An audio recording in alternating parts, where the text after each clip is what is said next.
here are some of the most common money traps to watch out for in 2024. 1, avoid impulse buying and spending more than you can afford. Make a budget and stick to it. That's one of the ways to avoid impulse buying. The second way to avoid impulse buying is before you buy something, wait 24 hours, analyze and price match. Track your expense and savings goal. Use your credit card and pay your credit card off right away. So you want to avoid your interest. If you're using your credit card for your points, I pay my credit card every week. So don't fall into the money trap of paying interest and fees. Overspending on subscription.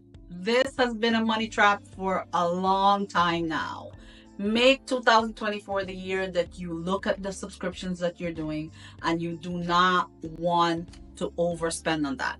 Check what you're doing. Check your online platforms, digital platforms, what you're attempting to sign up for, multiple subscriptions. You're not even using these things.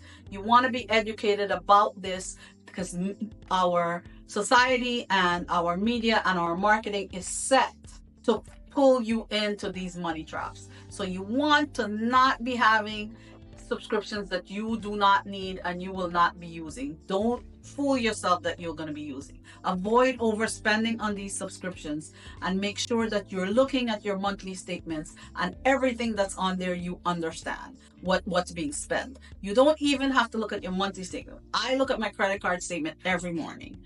When I go into my computer, I look at my credit card statement. So you want to make sure that you are paying attention to all of these things. Avoid these money traps when it comes to certain things. Make sure that you're looking at your high interest debt, you're looking at your credit cards, no payday loans, especially when your financial health is not that healthy. You want to improve it that way.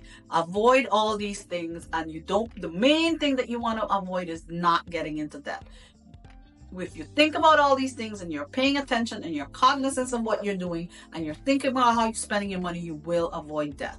Thank you so much for tuning in. As always, feel free to give me a follow to get updated on new and upcoming episodes, and listen in every Tuesday and Thursday, where I teach you smart money habits so you can make better money choices with a financial goal focus.